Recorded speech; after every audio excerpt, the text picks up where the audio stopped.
پاکستان کا اور سعودی عرب کا یہ معاہدہ کس لیے ہے؟ یہ ایران کے خلاف تو بالکل بھی نہیں تھا، کوئی سوچ بھی نہیں سکتا تھا۔ کہا جا رہا تھا کہ یہ پاکستان کا اور سعودی عرب کا معاہدہ اسرائیل کے خلاف ہے، کیونکہ ولی عہد محمد بن سلمان کی طرف سے ان دنوں جب ٹرمپ سے ملاقات کی گئی تھی، ان دنوں دیگر ممالک کے سربراہان سے بھی ٹرمپ کی ملاقاتیں جاری تھیں اور ایک وسیع کنسنسس ہو رہا تھا کہ ابراہیم اکارڈ کو تسلیم کر لیا جائے گا۔ لیکن محمد بن سلمان کی طرف سے وہیں بیٹھے ہوئے کہہ دیا گیا، جب ایک صحافی کی طرف سے سوال کیا گیا کہ ابراہیم اکارڈ کے بارے میں آپ کیا کہتے ہیں، تو انہوں نے کہا کہ اس کو تسلیم اس وقت کریں گے جب دو ریاستی حل فلسطین کا نکل آئے گا، اس سے پہلے اس کو تسلیم کرنے کی ضرورت نہیں ہے، جلدی نہیں ہے۔ تو اس کا ٹرمپ کی طرف سے کتنا مائنڈ کیا گیا تھا، کتنا غصہ کیا گیا تھا، اس کا اظہار ان کی طرف سے آج بھی بیانات میں سامنے آتا ہے۔ ولی عہد واپس آ گئے تھے، لیکن دلوں میں دوریوں کا سلسلہ شروع ہو گیا تھا، اور گزشتہ دنوں جس طرح سے ٹرمپ کی طرف سے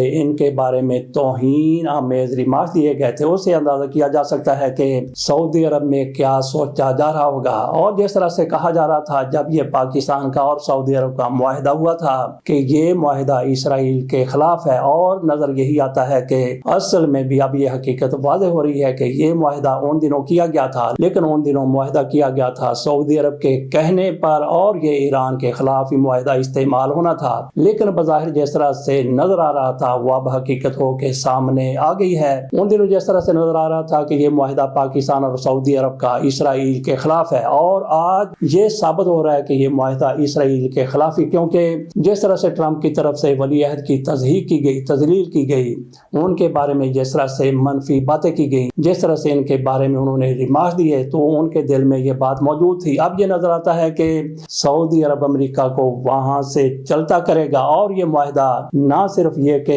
اسرائیل کے خلاف ہے بلکہ امریکہ کے خلاف بھی آئندہ دنوں میں یہ استعمال ہو سکتا ہے۔